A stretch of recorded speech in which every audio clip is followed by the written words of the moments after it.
Preparados para mergulhar em mais uma história sombria e misteriosa? Hoje vamos explorar a história de um casal que cometeu uma série de crimes horríveis na década de 80, chocando a Austrália e o mundo. O que começou como um relacionamento amoroso, rapidamente se transformou numa espiral de violência e assassinatos brutais. O que levou estes dois jovens criminosos a se tornarem assassinos em série? Descobre nesta história arrepiante e perturbadora sobre a vida e os crimes de David e Catherine Burney. Se gostas de conteúdo dos nossos vídeos e queres ficar a saber todas as novidades, podes seguir-nos nas redes sociais. Estamos no Facebook e no Instagram.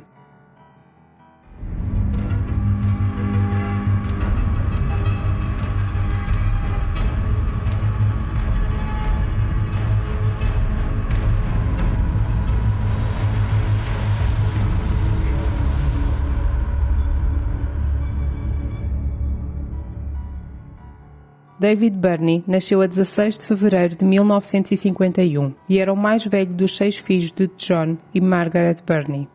Eles viviam numa área rural localizada a 30 km da cidade de Perth.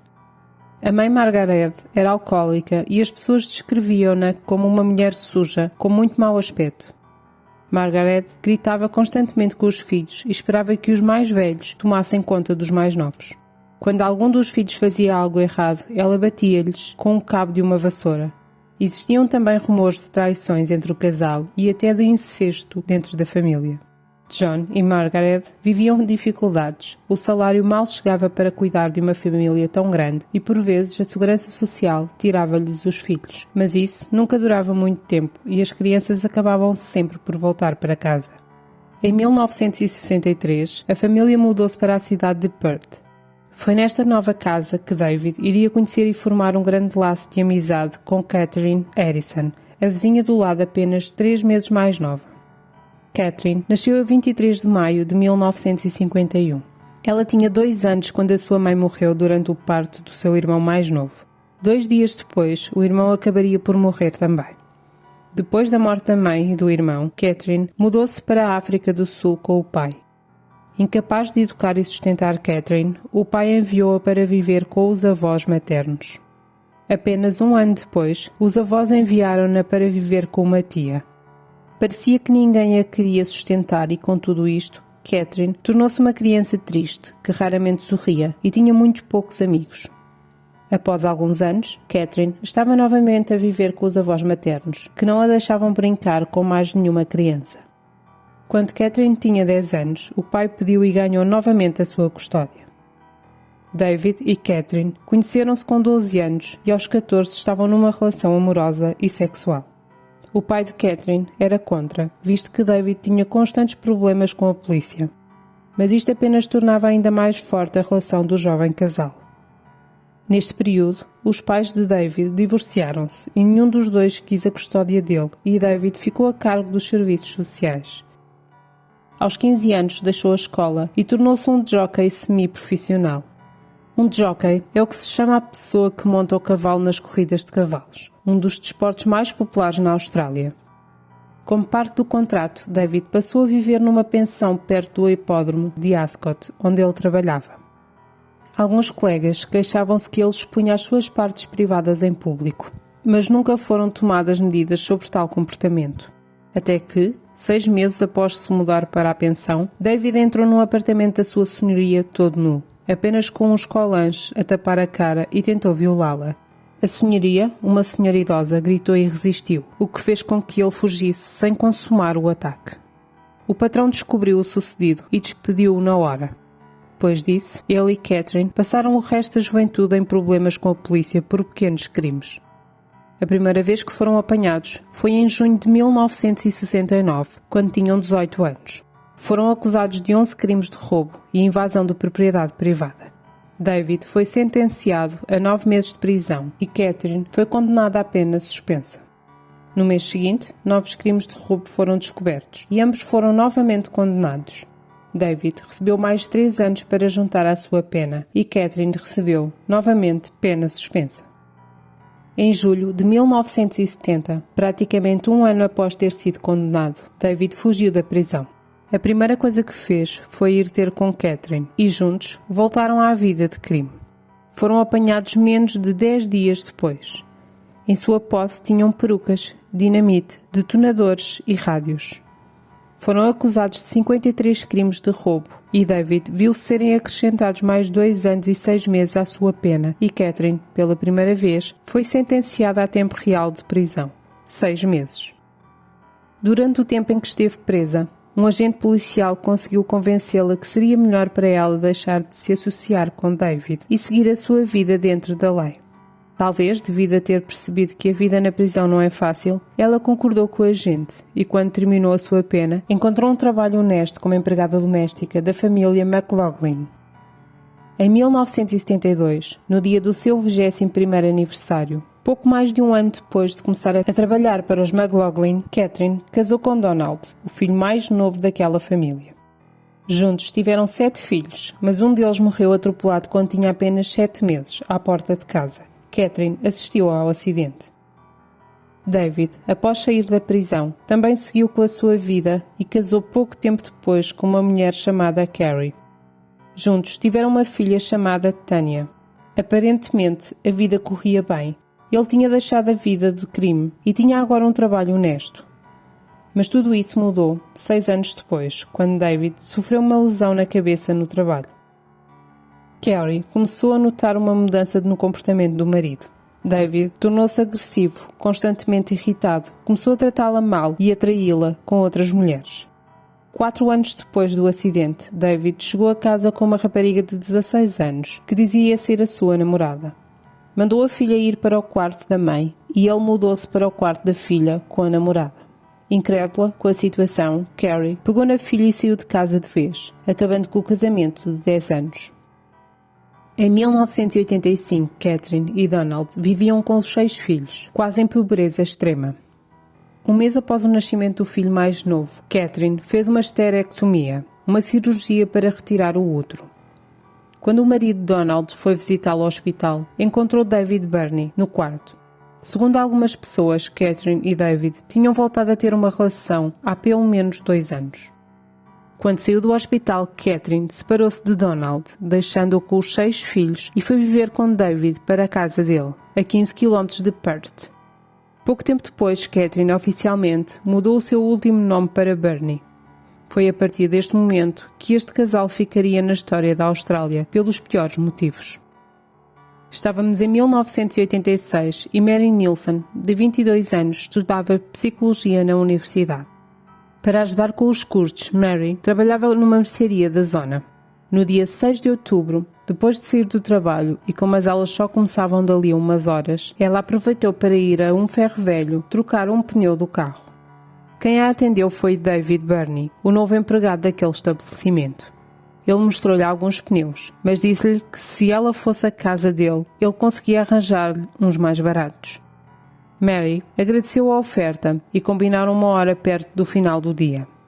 Às 18 horas, Mary chegou à casa do casal Burney e bateu à porta. Foi recebida pelos dois, que a convidaram a entrar. Assim que ela entrou, David ameaçou-a com uma faca. O casal acorrentou a uma cama, amordaçaram-lhe a boca e despiram-na. Enquanto Catherine assistia e tirava fotos, David violou Mary repetidas vezes. Naquela noite, o casal colocou a jovem dentro do carro e conduziram 55 km para sul, até uma floresta. Depois de lá chegarem, David voltou a violar Mary e, no final, estrangulou-a. Para ter a certeza de que ela estava morta, ele cravou-lhe uma faca no coração. Enterraram-na ali mesmo e voltaram para casa. Depois, David desfez-se do carro dela, deixando-o num parque de estacionamento a alguns quilómetros de distância. O carro viria a ser encontrado 6 dias depois. Mary foi dada como desaparecida, mas não houve grande investigação. A polícia pensava tratar-se apenas de uma jovem que fugiu de casa, apesar de nunca ter havido qualquer tipo de indício que essa seria a realidade. 2 semanas depois, no dia 20 de outubro, David e Catherine conduziram durante horas à procura de uma nova vítima. Não procuravam características específicas. Bastava que fossem jovens, mulheres e que estivessem sozinhas. Foi aí que viram Susana Candy, uma jovem de 16 anos que estava a pedir boleia à beira da estrada. Susana era uma estudante excepcional que vivia em casa com os pais e 3 irmãos. Ela trabalhava em part-time num restaurante durante as horas do jantar. O pai de Susana, o Dr. Douglas Candy, era um dos mais conhecidos e respeitados oftalmologistas em Perth. Ele não gostava que a filha tivesse um trabalho àquelas horas. Achava perigoso uma adolescente andar na rua sozinha tão tarde. Mas Susana gostava do que fazia e continuou a trabalhar. O pai resignou-se com a condição de a ir buscar ao trabalho, mas naquele dia, à hora marcada, ele não estava lá à sua espera. Vale relembrar que os tempos eram outros e andar à boleia não era nada fora do normal. O casal Burney ofereceu boleia à jovem, que não pensou duas vezes, afinal, à primeira vista, não havia nada de estranho. Era apenas um jovem e feliz casal a fazer uma boa ação. Assim que entrou no carro, Susana foi ameaçada com uma faca e David conduziu-os até a sua casa. A jovem sofreu o mesmo destino de Mary. Foi acorrentada à cama, amordaçada e violada repetidamente. David obrigou-a a escrever 2 cartas para os pais, a dizer que estava tudo bem com ela, que apenas precisava de algum tempo sozinha. Depois tentou estrangulá-la, mas Susana resistiu e David foi obrigado a dar-lhe comprimidos para dormir. Quando a jovem adormeceu, David olhou para Catherine e pediu-lhe para esta lhe provar que o amava, assassinando a jovem. Catherine sorriu, subiu para a cama e com a ajuda de uma corda estrangulou Susana até à morte. Depois, conduziram até à mesma floresta onde estava o corpo de Mary e enterraram-na lá próximo. Os Burneys enviaram as cartas de Susana com 2 semanas de intervalo, com a esperança de que a família ficasse descansada e não levantasse suspeitas do desaparecimento. Estas tiveram o efeito contrário e a família chamou de imediato a polícia, mas tal como no caso de Mary, estes deram pouca importância e pensaram tratar-se apenas de uma jovem em fuga, natural naquelas idades. 11 dias mais tarde, no dia 1 de novembro, Noeline Patterson estava a conduzir para casa depois do trabalho, quando o carro ficou sem gasolina. Noeline tinha 31 anos e era bastante popular entre os seus amigos. Ela trabalhou durante 9 anos como hospedeira de bordo, mas agora trabalhava num clube de golfe. Naquela noite, David e Catherine ofereceram-se para a levar até à bomba de gasolina mais próxima.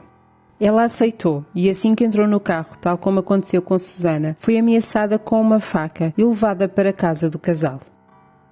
Tal como as outras vítimas, foi acorrentada à cama, amordaçada e violada repetidas vezes. A intenção de David era assassiná-la naquela noite, mas estranhamente desenvolveu uma ligação emocional com ela e acabou por mudar de ideias. Após 3 dias, Catherine entrou num estado de fúria devido aos ciúmes que sentia e fez um ultimato a David. Encostou uma faca ao próprio pescoço e gritou, ou ela ou eu. David escolheu Catherine e com isto o destino de Noeline estava traçado. Ele forçou-a a tomar comprimidos para dormir e estrangulou-a com uma corda. Dirigiram-se à mesma floresta onde estavam Mary e Susana e enterraram-na lá também. Catherine ainda estava furiosa e enquanto David enterrava Noeline, ela gritava obscenidades dirigidas à vítima. Denise Brown tinha 21 anos e era conhecida por ser bastante divertida, simpática e amiga de todos. Ela trabalhava em part-time numa loja de computadores. No dia 5 de novembro, o dia seguinte aos Burney terem assassinado Noeline, Denise tinha ido beber um copo com uma amiga e estava agora à espera do autocarro. Antes que este chegasse, os Burney ofereceram boleia à Denise. Ela aceitou e a história repetiu-se mais uma vez. Denise foi ameaçada com uma faca, levada para a casa do casal, acorrentada, amordaçada e violada. Durante o tempo que esteve em cativeiro, Denise foi obrigada a fazer telefonemas para a família, a informar de que estava tudo bem com ela. Na manhã seguinte, forçaram-na a tomar os comprimidos para dormir. Meteram-na no carro, mas desta vez mudaram o local onde a iriam enterrar. Em vez de irem para sul, conduziram 60 km para norte, em direção a outra floresta. Quando chegaram, David violou-a novamente e depois assassinou-a. Apesar do número de mulheres desaparecidas, tirando as famílias, não havia grande discussão sobre o assunto na população ou na imprensa. Pensavam tratar-se apenas de pessoas que tinham fugido de casa por diferentes razões. No dia 9 de novembro, 4 dias depois do homicídio de Denise Brown, uma rapariga de 17 anos chamada Kate estava a andar a pé ao longo de uma estrada. O casal Burney parou ao lado dela. David saiu do carro com uma faca e obrigou-a a entrar no banco de trás. Levaram-na para a casa deles e o modo de atuar foi o mesmo das outras raparigas: amarrar, torturar e violar. Kate também foi forçada a ligar aos pais a avisar que estava tudo bem. No dia seguinte, David foi trabalhar e Catherine ficou sozinha com Kate. A jovem tinha de tentar algo, porque sabia que provavelmente seria assassinada. Ao longo do dia, ela foi ganhando a confiança de Catherine, ao ponto de esta a libertar das correntes que a prendiam à cama. Ouviram música, viram um filme, conversaram e almoçaram juntas. Durante a tarde, o traficante de drogas do casal tocou a campainha. Catherine, antes de abrir a porta, apressadamente trancou Kate no quarto, mas esqueceu-se de a acorrentar. Foi nessa altura que, inundada por um forte instinto de sobrevivência, Kate conseguiu partir a fechadura de uma janela e fugir. Correu seminua pela rua até que encontrou uma pequena loja aberta. Disse ao empregado que tinha sido raptada e violada e implorou por ajuda. Quando a polícia chegou, ela deu-lhes o terrível relato do que tinha acontecido. O incrível e detalhado testemunho de Kate, juntamente com a descoberta de alguns pertences desta na casa dos Burney, não deixava margem de erro. David e Catherine foram detidos e, nesse mesmo dia, após horas de intenso interrogatório, confessaram o assassinato das outras 4 vítimas. 3 meses depois, em fevereiro de 1987, o casal Burney foi condenado à prisão perpétua pelos crimes que cometeram. Esta seria a última vez que o casal estaria frente a frente. Foram enviados para diferentes prisões de segurança máxima, com instruções claras do juiz para nunca serem libertados. Em 2005, David cometeu suicídio na sua cela, tendo-se enforcado com uma corda. Catherine continua presa. E tu, o que achas sobre o mais terrível casal da história da Austrália? Deixa a tua opinião nos comentários e a melhor vai ter direito a ser o comentário do topo no vídeo. Até à próxima!